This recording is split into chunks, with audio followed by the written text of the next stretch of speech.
Eh bien bonjour, seconde partie de la présentation d'un module de Dolibar pour voir comment c'est structuré. On a vu dans la première partie comment était structuré le module du squelette, enfin le squelette du module, qu'on va retrouver dans le corps module. On a vu comment était paramétrée la partie d'administration. Et généralement, on a toujours dans ces parties d'administration, quand on a des modules qui génèrent des numérotations et des éditions PDF, ces deux parties-là. Et on a aussi les attributs supplémentaires. Alors je vais y aller très vite, hein, parce qu'il n'y a pas grand-chose en fait dans ces dossiers-là. En fait, tout est géré avec des includes et des templates. C'est pour ça qu'il n'y a pas grand-chose. C'est dans htdocs order, d'accord. Admin. Donc vous voyez, on a le order extra field. Là, on a la déclaration du module. On voit qu'on récupère toujours le core lib, order lib, où on va voir les menus. Là, on a le access forbidden, c'est pour vérifier qu'on est bien administrateur, sinon on n'a pas accès à ces pages-là. Toutes les actions de mise à jour des attributs extra field sont faites dans ce fichier d'include. Et ensuite, on a l'entête, on a l'onglet et on a le template pour voir les vues. Et si on part en création ou en édition, on va avoir les deux autres éléments qui sont eux aussi dans le corps TPL. Comme vous voyez, c'est une page qui fait une centaine de lignes. Il n'y a pas grand chose. Et toutes les pages extra field sont structurées de la même manière quasiment. Donc c'est assez simple, il n'y a pas grand chose à regarder là-dedans. Bon, on a fait le tour, je dirais, cette partie-là. Je vais garder l'order libre, je vais garder... Non, ça je peux le fermer. Celui-là aussi, j'ai le mode commande, je peux le fermer. Celui-là aussi, je vais garder le order lib parce que on a le commande prépare add et vous allez revoir, on a aussi alors guest customer order pchart, c'est ce qui permet de faire ces petits graphiques ici. Donc je ne vais pas aller m'étendre, c'est du graphique sur le... Je compte le nombre de trucs par statut et j'utilise la bibliothèque Dolgraph. C'est avec elle qu'on va pouvoir faire un graphique. Et là, on indique que c'est un graphique de type camembert, pi. Enfin, nous, on appelle ça camembert, les Américains appellent ça gâteau, mais bon, c'est juste culturel. Il n'y a rien de très intéressant à regarder à ce niveau-là. Qu'est-ce que je voulais vous dire? Donc, on va retourner un petit peu dans notre dossier. Donc, on a vu la partie administration et le module en tant que tel. On va regarder ce qu'on trouve dans un dossier commande. Vous voyez, dans un dossier de module de base. On a la liste. La liste des détails, c'est un truc nouveau.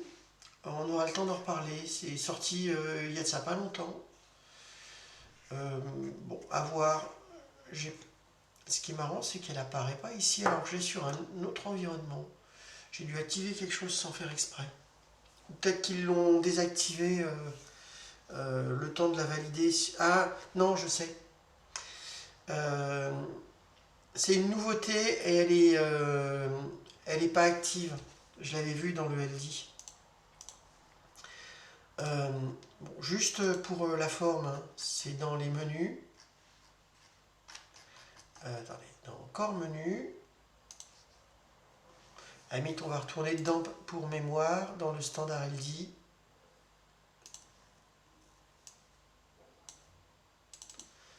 Voilà, si je fais CTRL F, order,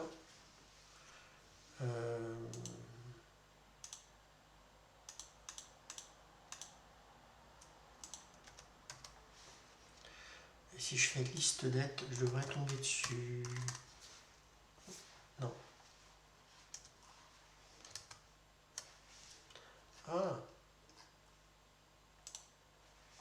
Liste underscore date. Ok. Voilà. Là, typiquement, on est dans la liste des commandes. Donc là, c'est si les commandes sont actives. Et là, je vais retrouver les menus associés à mes commandes. Vous remarquerez qu'il y a une petite subtilité. Quand on clique sur la liste, on voit apparaître les sous-listes. Commandes, sous-commandes, etc., etc. Ça, c'est lié... alors moi, j'évite de le faire. Et d'ailleurs, je crois que c'est un peu en train de tomber en désuétude. Mais ça permet de cacher certaines commandes.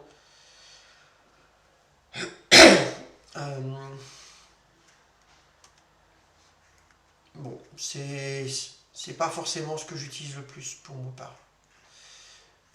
part. Bref, qu'est-ce que je voulais dire de plus? Oui, donc le fameux liste dettes qu'on a ici, il n'apparaît que quand on a augmenté les feature level. En fait, Dolibar amène des versions développement expérimental en fonctions avancées. Et en fait, les listes de détails, ça fait partie de ces fonctions avancées. Mais elle n'est pas encore activée, je dirais. Donc on aura le temps d'en reparler plus tard. Je reviens ici.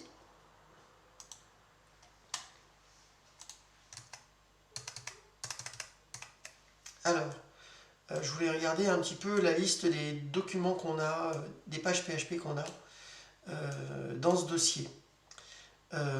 On a card qui va être toujours la page d'accueil principale quand on est sur le détail d'une page. Contact, c'est la page des contacts. Notes, c'est les notes. Document, c'est les fichiers joints. Event, c'est agenda. Et généralement, on a aussi comment ça s'appelle? Tiens, il y a un truc customer, je ne sais pas qu'est-ce que ça fout là. C'est nouveau. Généralement, on a aussi des fois des infos. Je ne sais pas si on en a un. Où c'est que je peux avoir ça? Dans fiche inter, je crois qu'il y a un fiche inter info. Non, il n'y est pas. Il n'y est pas. Mais généralement, c'est un petit... c'est une page qui donne quelques informations sur la vie du document. Mais a priori... Vous voyez, elle est ici. Voilà, on peut avoir un petit onglet ici, c'est un info à propos. Ça vous donne la date de création de la page, la dernière fois qu'elle a été modifiée. Mais on ne l'a pas sur tous les éléments. Donc, vous voyez, pour les commandes, on ne l'a pas. C'est pas quelque chose de hyper nécessaire. On a ensuite deux pages, index et liste. Index, ça correspond à la page de l'espace, où on va retrouver des éléments qui s'affichent, à savoir que ces trucs-là, ils ne sont pas paramétrables malheureusement, à la différence de la page d'accueil. Page d'accueil, on peut lui dire ça, j'ai pas envie de le voir. Sur les différentes pages, pour l'instant, il n'est pas possible de modifier les éléments. Ils sont tous présents. De la même manière, on avait avant une recherche directe, ils l'ont enlevé pour la mettre ici. Ce qui est un peu dommage, mais bon, c'est comme ça. Et enfin, on a la page des listes qui affiche la liste des commandes. Nouveauté dans la V19, on a ce petit truc ici qui vous les affiche en mode Caban, truc que je ne supporte pas, mais bon, ça existe. Et on a le petit plus qui permet d'aller directement dans Nouvelle commande. C'est exactement le même bouton. Voilà pour les présence en force. Dans les deux autres dossiers, qu'est-ce qu'on a? On a le TPL qui va permettre d'afficher le bloc, en fait qui définit un bloc pour les affichages des éléments liés. En fait, quand on a un élément qui est lié, il va récupérer cet élément pour afficher les différents éléments, parce que entre une commande et un produit, on n'a pas forcément le même type d'éléments, enfin le même type de, comment dire ça, d'informations affichées. Par exemple, sur une commande, on a besoin d'avoir la date. Sur un produit, on a besoin d'avoir le prix, par exemple. Donc c'est par là que ça se paramètre, la partie liaison entre les éléments. Pour rappel, c'est cette partie-là, objet lié.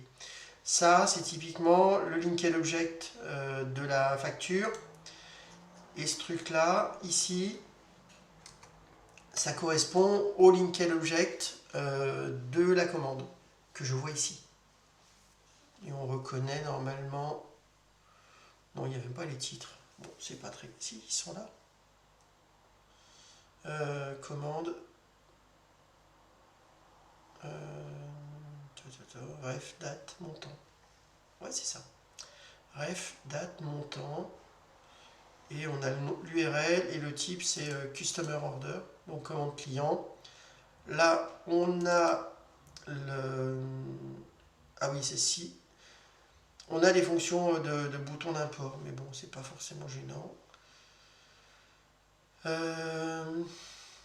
Qu'est-ce que c'est que ce truc? Je connaissais pas. Ah, c'est si on veut afficher ici la fonction d'import, c'est-à-dire on veut rajouter le petit l'accès à l'élément en termes d'édition. Vous savez, bon, c'est pas très important. Là, on a donc la description, la référence du client, la date, le montant. On retrouve un petit peu ici, là, on a l'écho total. Voilà. Donc, voilà, j'ai commencé par le TPL. Stat, c'est la page des statistiques qui est ici. Voilà, c'est l'index, c'est cette page de statistiques. Bon, qui est utile, mais sans plus. Il y a quelques graphiques. C'est pas avec ça qu'on... Ce qui est bien, c'est qu'ils ont rajouté cette partie de filtrage qui n'était pas présent il y a de ça au début. Ce qui permet ensuite d'aller un petit peu regarder une analyse un petit peu pointue. Mais ça reste encore... le reporting est encore le parent pauvre de Dolibar.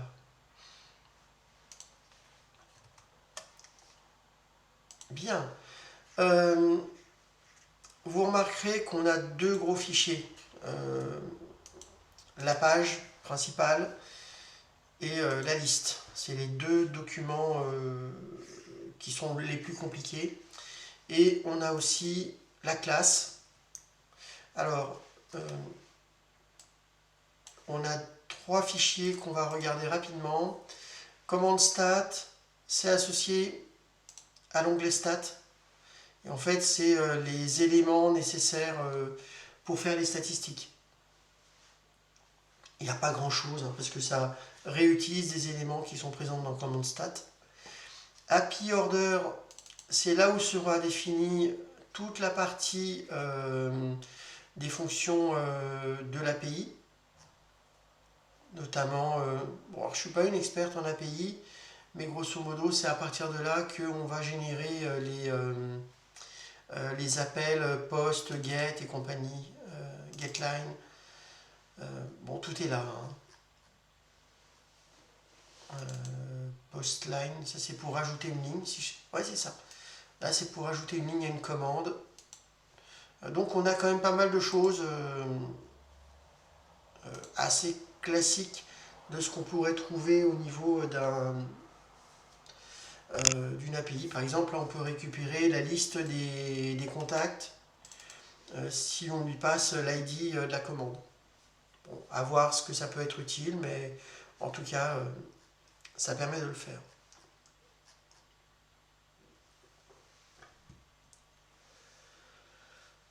Bien, je ne vais pas trop m'étendre sur les API, c'est pas trop le sujet de la présentation. Bien, on a ici un gros fichier classe. Alors, le fichier classe, Il y a énormément de choses. Plus ça va, je dirais, plus il a tendance à maigrir. Enfin, dans l'idéal, il aurait tendance à maigrir parce que on mettrait le plus de chances dans le command order, pardon. Alors, command order, c'est un objet qui est dans le corps, qui lui-même est une extension du common object. C'est parce qu'il rajoute des éléments. Mais au final, on est à peu près toujours avec les mêmes éléments. Par défaut, on retrouve maintenant dans la classe uniquement les choses qui ont été avec des valeurs. Ce qui est initialisé à 0. Ah, si, nous les mettent aussi, mais normalement on n'a pas besoin parce qu'ils sont présents. On ne doit pas avoir tous les éléments, si je me rappelle bien. Ils sont en train de faire un peu le tri là-dedans. Bref. Donc là, on a toutes les méthodes de la classe commande. Et ensuite, on a la liste des champs de l'élément. Alors ça, c'est lié en fait... comment dire, ils sont en train de réécrire un petit peu les présentations pour justement se baser sur une liste plus facile et plus standard qui pourrait être générée par le module Builder. Et ça passe par un dictionnaire de champs. Et donc là, on a le dictionnaire des champs présents pour la commande. Donc on va avoir des champs qui sont propres, comment dire, qui sont propres à l'élément. On n'a pas d'éléments qui sont liés à la table, à des tables. C'est là où ça change un petit peu d'auparavant. Auparavant, on avait, par exemple, si on avait sur le projet, est-ce que j'ai les éléments du projet? Voilà, par exemple, ici, aujourd'hui, on stocke dans le dictionnaire que l'ID du projet et on va récupérer les éléments supplémentaires par le type. Ici, on va récupérer donc la classe du projet. Alors, tiens, c'est nouveau. Il passe comme ça maintenant? Ouais. Alors, c'est pas forcément super simple à lire. Donc là, on dit que c'est une clé unique de type entière. On indique qu'on va utiliser la classe projet qui se trouve dans ce fichier PHP. Et là, on rajoute un élément, c'est fk statut égale 1. Et ça, c'est de l'écriture standardisée au niveau des recherches, les deux points. C'est les nouvelles manières d'indiquer que c'est de filtrer. Il rajoute aussi, alors dans les petites choses, comment ça se lit? C'est le type de la donnée, le libellé, si la donnée elle est active ou non. Donc là, c'est en fonction de si le module projet est actif ou non. Et ensuite, il y a une notion de visible qui est en fait une manière d'indiquer si cette donnée elle sera affichée par défaut. Je ne sais plus où c'est indiqué le visible. Ici.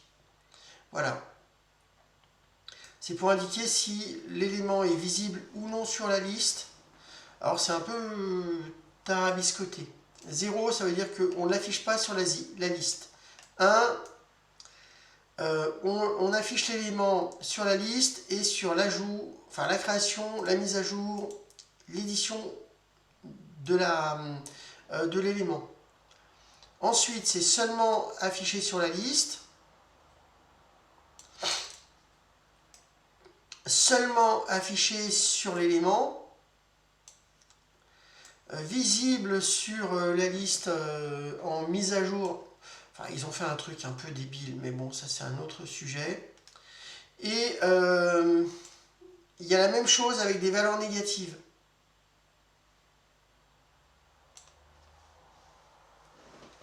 Alors, la valeur négative, ça veut dire que ce n'est pas vu par défaut sur la liste. C'est-à-dire, sur la liste, le champ est présent, mais par défaut, il est désactivé.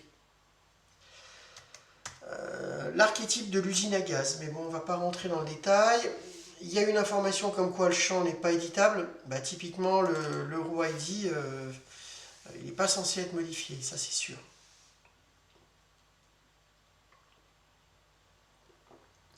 Bien. Je vais continuer donc dans la présentation de ce qu'il y a dans une classe. On va avoir pas mal de... Alors ça, je ne savais pas qu'il était présent. Là, on va avoir en fait les statuts associés à la commande. Donc par défaut, on a toujours à peu près les mêmes. Enfin, généralement, on a le draft, qui est le statut brouillon de la commande. Valider, c'est quand on a validé la commande. Le closed, et on a souvent d'autres éléments, notamment le cancel, qui n'est pas partout, mais qui devient maintenant une référence. C'est quand si c'est -1, ça veut dire que bon, bah, on a annulé l'élément. On n'a pas le cancel de partout. Par exemple, sur les interventions, je sais qu'il n'y est pas, parce qu'on m'a demandé de le rajouter. C'est une... si je me rappelle bien...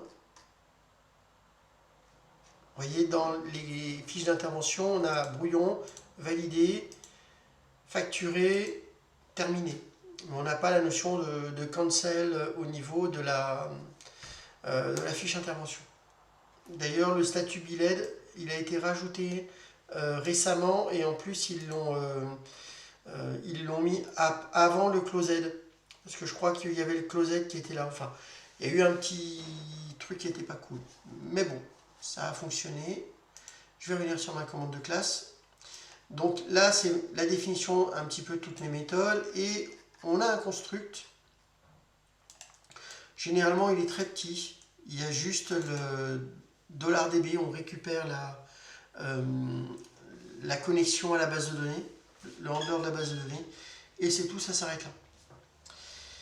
Il y a... énormément de fonctions. Je ne peux pas toutes les regarder parce qu'on ne va pas y passer. Vous voyez, par exemple, repasser la commande à l'état brouillon, la remettre open. On va regarder juste quelques petites commandes importantes. La commande create, où on va faire le insert en base de la commande.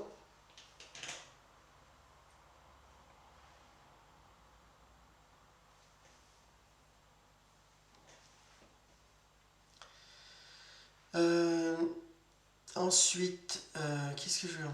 Donc on fait le insert de la commande. Généralement, une fois qu'on a fait le create, on récupère avec cette fonction last insert id.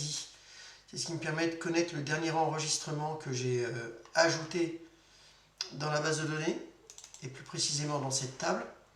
Et grâce à ça, je vais pouvoir faire des éléments supplémentaires, notamment ajouter des lignes de détail si j'ai des lignes présentes dans la commande que je crée. Alors, vous allez me dire, c'est bizarre parce que là, tel que je fais la création de commande, j'ai pas la possibilité de rajouter des lignes. Mais en fait, il y a un cas où on va faire une création de commande avec des lignes supplémentaires. C'est quand, par exemple, on parle d'une proposition commerciale et que je fais créer commande. Là, je récupère bien des lignes supplémentaires. Et c'est ces lignes-là qu'on va récupérer à ce niveau-là. Donc là, je vais volontairement ne pas parler du détail de ces lignes. Mais typiquement, une fois que j'ai fait mon insert, il y a une fonction qui est commune à tous les modules, c'est le updatePrice. UpdatePrice, c'est en fait, il reprend les lignes de commande, enfin les lignes de la pièce, et il va mettre à jour les lignes de total de la commande. Vous savez, c'est le fameux total hors taxe, total TVA, total TTC. C'est dans UpdatePrice qui est propre à chacune des éléments qu'on a cette fonctionnalité. Attention avec le UpdatePrice, c'est pas toujours les mêmes champs, les mêmes paramètres de la fonction. Des fois, j'ai eu quelques soucis avec des modules qui faisaient les calculs de prix et ils m'ont changé. Enfin, ils sont en train d'essayer d'harmoniser justement pour qu'on ait toujours les mêmes appels de cette fonction, mais ils ne sont pas forcément standards. On peut avoir des paramètres inversés, des paramètres en plus. C'est toujours sympathique. Quand on a fait la mise à jour, quand on a rajouté la commande, on a la référence provisoire. Par défaut, la valeur c'est preuve au départ, quand on fait le premier insert. Et ensuite, une fois qu'on a récupéré l'ID de la commande, on va remplacer ce preuve par un prof suivi de l'ID de la commande. C'est pour ça que vous avez, quand vous faites une commande, un prof 4 qui correspond à l'ID de la commande ici. Qu'est-ce qu'on va faire d'autre? Oui, donc on régénère une commande et on va faire un update de la commande qu'on a récupérée pour lui dire attention, maintenant la vraie référence c'est ça. Si on vient d'un autre module, il va faire le linked object et rajouter l'élément lié à cet objet. Ça, c'est ce qui permet justement de garder la trace comme quoi, typiquement, cette commande, elle vient de la proposition. C'est lors de l'insert que ça se passe. Si tout va bien, là, il va pouvoir regarder est-ce qu'on récupère les contacts depuis l'origine. Là, vous voyez, sur la commande, j'ai récupéré les contacts de l'adresse, parce que justement, ce paramètre, je crois qu'il est par défaut. Si ça vient de l'expédition, dans ce cas-là, on génère aussi la récupération des... C'est bizarre ce truc-là. Normalement, c'est pas par l'expédition qu'on fait la commande. C'est très étrange. De mémoire, c'était de la commande qu'on faisait l'expédition, mais pas l'inverse. J'ai peut-être raté un truc, mais bon.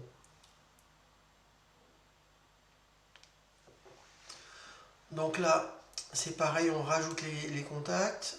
Ensuite, s'il y a des extra fields, on les transfère. Typiquement, quand on fait une nouvelle commande, vous voyez ici, on a bien l'extra field de libellé 1 qui est présent.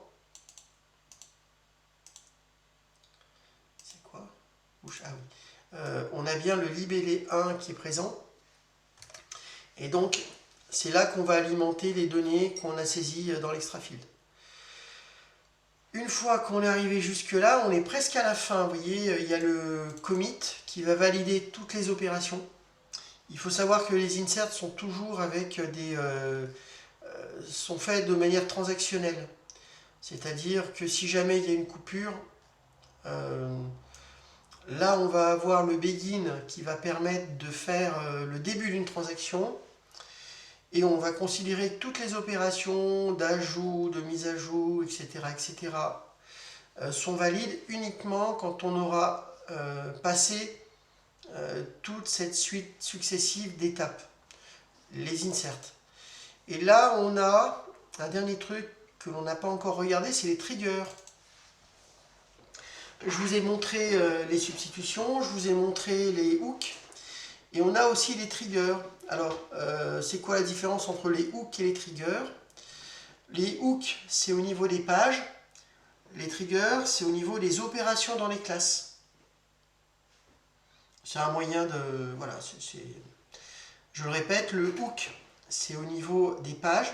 C'est-à-dire, c'est dans les pages, typiquement, la page card, on va trouver les hooks. Et dans les classes, ça sera que les triggers. Normalement, ils ont fait le tri à une époque. Et maintenant, c'est à peu près tout clean.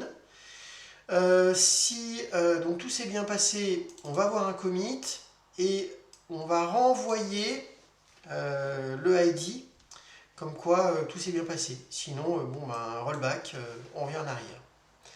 Et on retourne généralement la dernière erreur qui s'est passée. Voilà, ça c'est un gros morceau. On a aussi la création par clone. Là, c'est la création depuis la commande. Et c'est là qu'on fait le transfert des données de l'un vers l'autre. Et plus précisément des lignes de commande. Je voulais regarder l'ajout de ligne. Le headline est non pas... comment ça s'appelle? Alors, là, il y a une petite subtilité. On a une méthode headline dans la commande. Et en fait, cette méthode headline, si je me rappelle bien, voilà, elle va nous créer enfin, un objet ligne basé sur orderline. Elle va alimenter les données qu'elle a récupérées et derrière, elle va faire le insert depuis la line. Et le line, il est tout en bas dans la classe de orderline. Là, c'est pour ajouter un produit. Et on a le fetch. Le fetch, c'est le gros morceau. C'est ce qui nous permet de récupérer les données de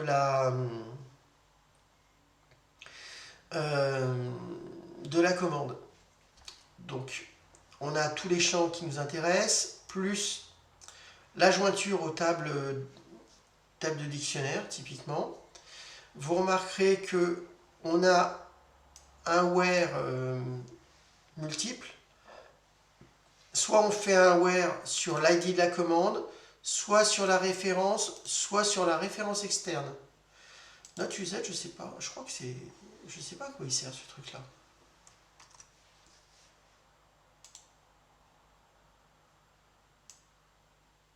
Ouais, a priori, c'est même pas utilisé. Bon, je sais pas.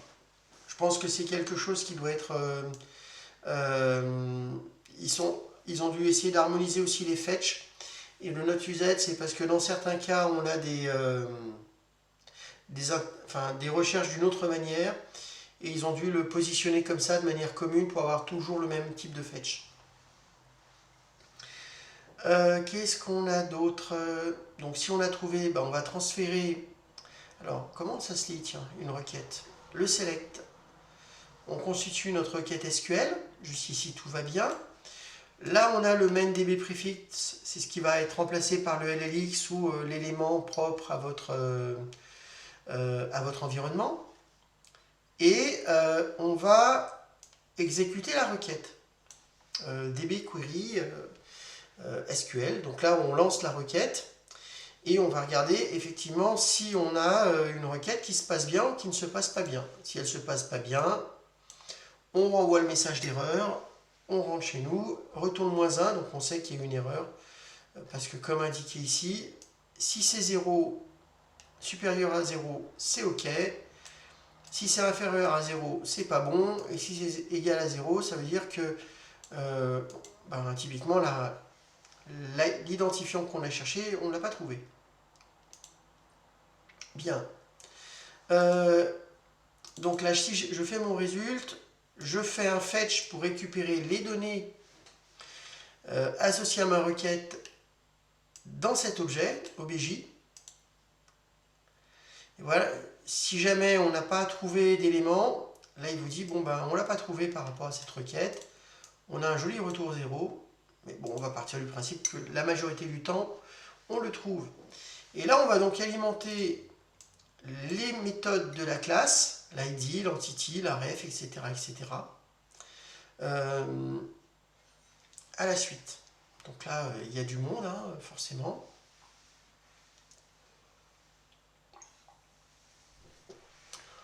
Il y a des choses qui sont en train d'évoluer. SockID, je crois que c'est en train de disparaître au profit de tripartite. On va voir juste après le tripartite, normalement. De la même manière, on récupère ici les author ID, création ID, validation ID, c'est les nouveautés de la 19. Alors, est-ce qu'ils ont gardé... Ouais, j'ai pas l'impression. Hein. J'ai pas l'impression qu'ils aient gardé les anciens author ID et compagnie. Hein. C'est un peu dommage, mais bon, pourquoi pas. Qu'est-ce qu'on a? On a note qui correspond à la note privée, qui est depreciated. Donc maintenant, elle sera dans le champ note privée et note publique. Je crois que ça fait vachement longtemps que c'est depreciated, ce truc-là, ils l'ont toujours pas enlevé. Mais passons. Donc là, on récupère un petit peu toutes les informations. Et ensuite, on va récupérer fetch optional, c'est pour récupérer les extra fields. Et là, on est déjà pas mal. On a récupéré toutes les infos propres à la commande. On va libérer le handle de la requête qu'on a passée. Et là, on va lancer un fetchLine qui va nous permettre de récupérer toutes les lignes de la commande. Et s'il y a un problème à ce niveau-là, on va faire un retourne -3. Donc le fetchLine, ça va alimenter la méthode lines au pluriel, sur laquelle on pourra boucler pour afficher les lignes de détail. Bon, je vais pas forcer. Voilà, ben, le fetchLine est ici. Vous voyez, là, on récupère. Et donc, on crée une ligne de détail. On récupère tous les éléments à l'intérieur. Il y a énormément d'informations, notamment par rapport à la marge, notamment par rapport au produit. On a des éléments, vous voyez, on récupère les éléments du produit, référence, label, etc. etc.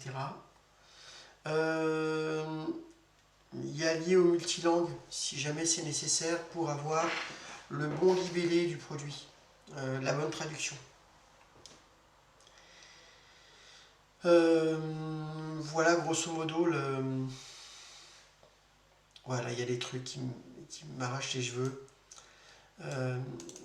Là on regarde en fait le nombre de produits et le nombre de services, et pour ça on va boucler sur toutes les lignes présentes dans la requête, ce qui est assez long.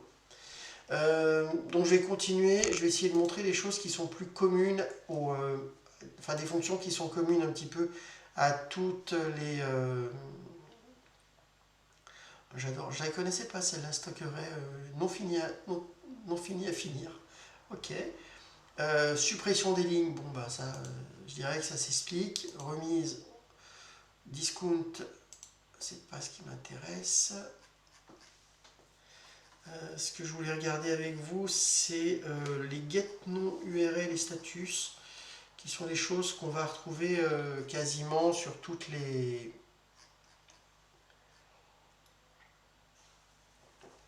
mises à jour de la ligne.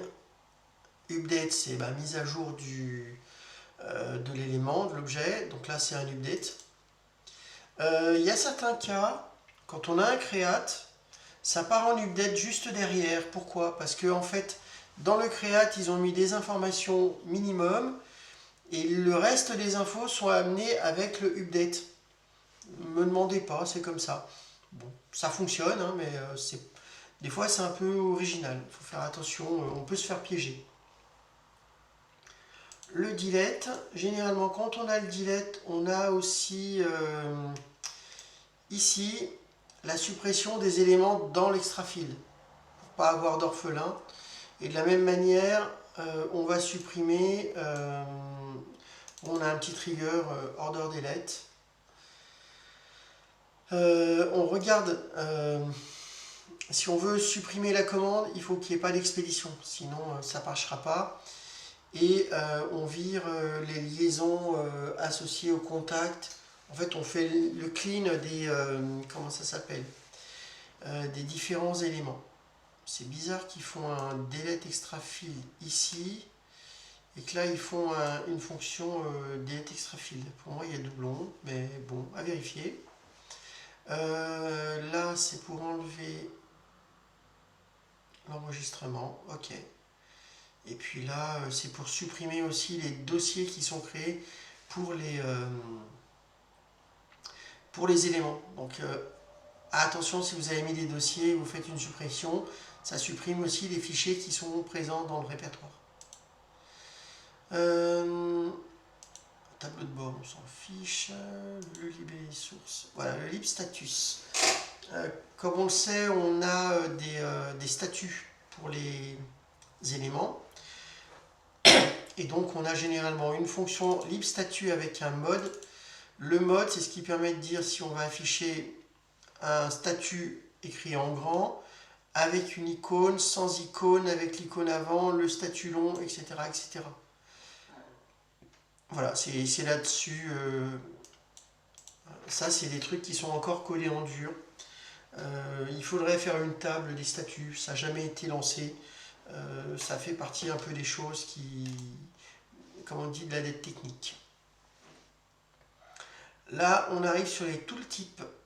Donc ça, c'est pour créer en fait quand on se balade sur les éléments, le tooltip. Et c'est généralement appelé par la fonction, je ne sais pas si c'est encore actif ça, c'est appelé par la fonction getNodeURL. GetNodeURL, en fait, quand vous êtes sur une liste, et vous voyez ça c'est généré par un getNodeURL. Ça aussi. Ça aussi. En fait, tous les éléments qui permettent d'être pointés avec un lien, c'est getNodeURL. Où on a ou non le picto, où on indique sur quoi on veut pointer. Généralement, c'est toujours sur l'onglet card, mais dans certains cas, ça peut être sur l'expédition ou autre. Voilà, petite chose qu'on retrouve aussi un petit peu partout. La fameuse fonction info. Alors, ce qui est original, c'est que dans les commandes, on n'a pas d'info, mais la fonction info est présente. Allez comprendre. Le init as a specimen, c'est ce qui permet, quand on fait le PDF, d'alimenter des données bidons pour les afficher sur les notes publiques, privées, etc., etc. On a quelques lignes aussi. Donc, voilà, ça c'est les informations qui sont présentes à titre d'info pour le spécimen. Ça c'est quoi? C'est pour afficher les tableaux de bord. Bon, on n'a pas grand chose de plus. Le getLinArray, je ne sais même pas pourquoi. Ah oui, c'est que dans un cas, il renvoie ça dans un line. Là, il renvoie le contenu du fetchLine, pas directement dans la ligne. Le generate document, c'est ce qui va nous permettre de générer les PDF. Et qu'est-ce qu'on a encore de sympa? Ah, celle-là, je ne la connaissais pas. C'est une fonction de CommonObject qui permet de remplacer le tiers par telle autre chose. Donc là, dans ce cas-là, c'est si on veut... ouais, c'est assez rare. C'est si on veut remplacer un tiers par un autre. Normalement, la fonction n'est pas autorisée. Mais il doit y avoir quelque part un endroit où on peut le faire. Idem sur les produits en ligne de détail.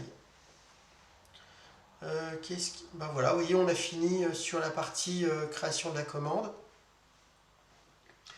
On arrive sur la partie de la classe des lignes de commande. Bon, il n'y a pas grand chose, hein. Il y a le fetch, il y a le delete, le insert, le update, la mise à jour du total. Et encore, c'est la mise à jour du total, attention, de la ligne de détail. Voilà pour la partie des classes. Bien, je suis désolé, on a passé pas mal de temps, mais malheureusement, ça fait partie du cœur des éléments. Et maintenant, on va attaquer la fiche commande. Je pense que ça va être assez rapide, hein, même si elle a l'air grande comme ça. C'est pas c'est assez standard, on va dire, grosso modo. Donc, première chose, comme toujours, on a le chargement des environnements avec vérification pour certains éléments si on les charge ou non. Là, on charge les fichiers de langue. Et là, on va récupérer toute la partie des getPost, c'est-à-dire des paramètres qu'on passe à la commande. On va définir le hook. On va dire que c'est dans le cas du order card et global card. Order, c'est propre à la commande. Global card, c'est propre à toutes les pages de détail. Voilà, c'est une petite un détail. Enfin, il y a trois manières de gérer les hooks. Il y a l'élément lui-même, global card, et vous avez aussi un all pour dire que ça se fait sur toutes les pages. Ensuite, on a le restricted area pour vérifier si l'utilisateur a droit d'accéder aux commandes en lecture. Et précisément sur cette commande, normalement, il doit y avoir aussi l'histoire avec le... Comment ça s'appelle? Le tiers. Normalement, ça doit être limité au tiers associé au client. À vérifier si ça se fait. Tiens, ça sera une petite blague. Je ne suis pas sûr que ça soit protégé, vu comme je lis la chose. Bon, c'est un autre sujet. Généralement, on a tout de suite la création d'un objet commande et d'un objet extra-fil. Et on va les récupérer, les extra-fils associés à la commande. Et on va charger les objets. Je ne sais pas pourquoi on fait ça. Fetch object. Ah oui, maintenant on fait un fetch directement par là. Ok. Là, on va avoir toute la gestion des permissions pour savoir qu'est-ce qu'on a le droit de faire. On met ça dans un user pour éviter à chaque fois d'aller taper dans la globale, etc., etc. Pareil pour les est-ce que j'ai le droit de fermer, de valider, etc. C'est pour les ce qu'on appelle les propriétés d'habilitation avancée. C'est pas un truc qui est activé par défaut. Et ensuite, on va arriver sur les actions. Donc là, pareil, on va avoir tout un ensemble d'actions possibles, imaginables. Aujourd'hui, elles sont... ouais, c'est ça. Elles sont ici, en fait. Là, vous allez avoir la mise à jour des notes, la suppression des links et la montée des lignes. C'est-à-dire, si on veut faire monter, les déplacer les lignes, si on veut désactiver un lien, si on veut mettre à jour les notes, ce qu'il faut savoir, c'est qu'on peut lui demander d'avoir les notes publiques et privées directement sur la page. C'est un paramètre. Bon, c'est très peu utilisé maintenant, on préfère avoir l'onglet des fichiers des notes, mais on peut les avoir aussi. Et dans ce cas-là, on a la possibilité d'écrire les notes ici. Et là, on va avoir toutes les actions possibles sur la commande. Et il y en a beaucoup. Je ne vais pas toutes les faire parce que sinon on va y passer toute la nuit. Et grosso modo, vous voyez, on a par exemple ici l'ajout de ligne. On va vérifier quelques éléments, on va vérifier quelques valeurs.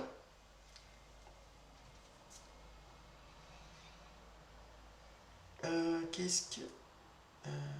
disable freeling. Ah oui, ça c'est si on veut ne pas autoriser les lignes libres. Il y a un truc autour de ça. Et là, c'est ici qu'on fait les tests, vous voyez, des contraintes. Par exemple, je veux vérifier que j'ai bien saisi sur une ligne une quantité. Bon, ben, si c'est pas saisi, j'ai une erreur qui s'affiche. Erreur, j'incrémente, et dans ce cas-là, alors je vais aller jusqu'au bout. Voilà, si pas d'erreur, je fais l'ajout. Sinon, ça m'affichera une erreur et ça plantera. Mise à jour de la ligne, soit en sauvegarde, soit en cancel. Validation, modification. Je vais... Là, c'est mise à jour d'un extra field. Et ça, c'est import link for object. Ça passe par là. D'accord, je ne savais pas. Et ça, c'est quand on fait un lien depuis un objet lié. C'est une nouveauté. C'est en fait, si on lie un élément, on peut dire de récupérer les éléments de l'objet qu'on a lié. C'est pas super utilisé, je crois que c'est une fonction cachée. Mais bon, elle a le mérite d'être là. Ça, c'est pour générer les éditions. Ça, c'est pour créer la génération du document. C'est bizarre qu'on a l'action printing et le print. J'ai un doute, mais bon. Et il y a toute la partie... alors, pareil, on peut rajouter les contacts directement. Mais aujourd'hui, on préfère avoir plusieurs onglets. Donc voilà, grosso modo, on a pas mal de choses au niveau des actions. Et une fois qu'on a passé toute la partie des actions, on a la partie View. Alors, pareil pour les actions, on a trois parties. On a la partie Create, la partie... donc si on fait une action Create, on va se lancer dans la création et donc on va présenter un formulaire dans lesquels on va pouvoir saisir plein de choses. Ça c'est du PHP, bon, il n'y a rien de vraiment très compliqué là-dedans. Ce qui m'intéresse, c'est ici, là on est sur le mode view, c'est-à-dire on n'est pas en création. On a envoyé un identifiant, c'est une sécurité à la page. Et là, on a la confirmation de la suppression. Idem, la confirmation de la validation. Les confirmations sont là. Ne me demandez pas pourquoi.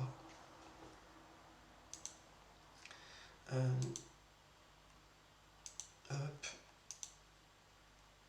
Voilà, donc une fois qu'on a fait toutes les actions de confirmation, on va avoir l'affichage de la page.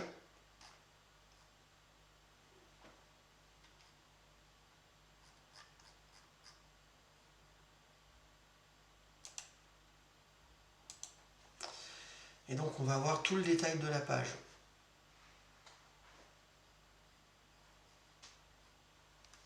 Et là, on va pouvoir, vous voyez, on a des petites... les petits stylos, c'est ce qui permet de modifier tel ou tel élément. Et dans ce cas-là, on réaffiche la page avec le Edit Marous. Alors attention, on a des pages qui permettent d'être modifiées sur leur totalité. Par exemple, si je me rappelle bien, une proposition.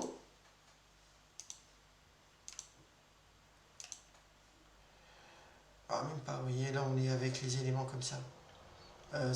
Avant, on avait la possibilité de modifier un élément dans sa complétude. Je crois que c'est sur les produits qu'on peut faire ça.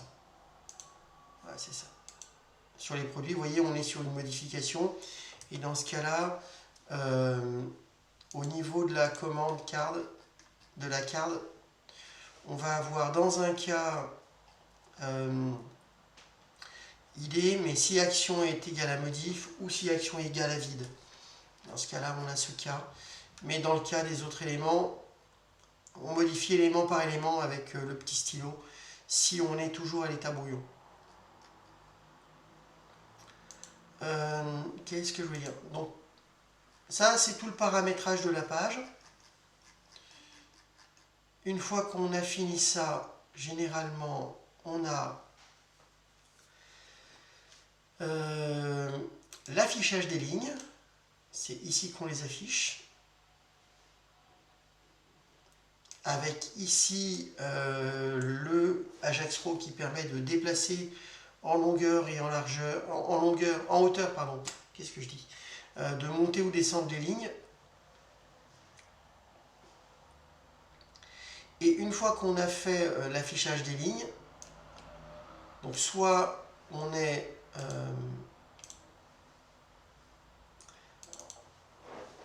là, c'est pour afficher la ligne, le détail des lignes, et là c'est pour afficher la ligne en ajout, c'est-à-dire quand on est sur une pièce,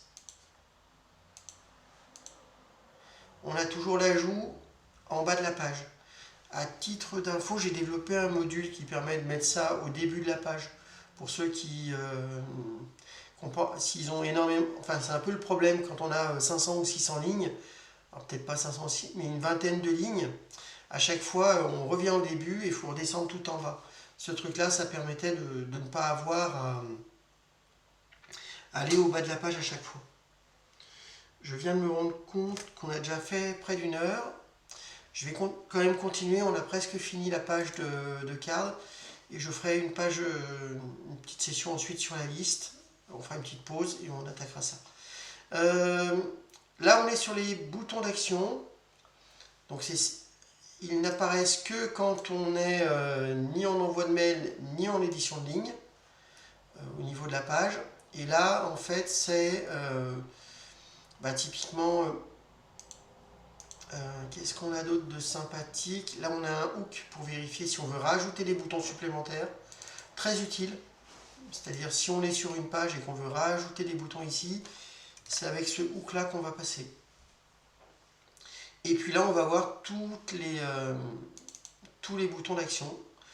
D'ailleurs, maintenant, il passe par un dogget button action. C'est plus Il n'affiche plus le href, quelque chose comme ça. Bon, c'est un choix, c'est une nouveauté, je pense. Donc là, on a tous les boutons possibles et imaginables de la commande. Petite nouveauté, moi ça je vous l'avais déjà dit sur la commande, ils ont changé le bouton création. Ils ont mis un truc comme ça. Mais je crois que c'est la commande qui a le plus de boutons. On en a une bonne dizaine. C'est assez difficile à vivre. D'ailleurs, j'ai développé un module qui permet de les tasser un petit peu. Voilà, c'était une petite... Bon, je fais un peu de pub. Donc ça, c'est les boutons. Il y en a un petit paquet.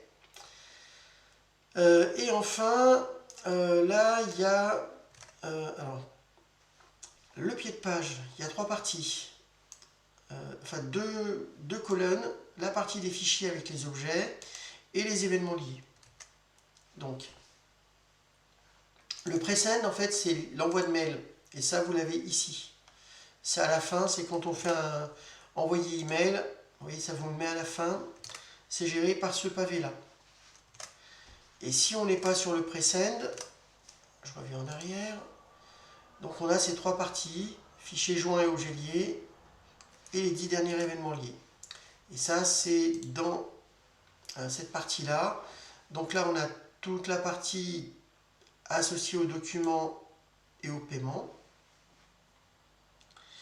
Et ensuite, l'agenda, c'est ce truc-là. C'est géré par ce truc-là.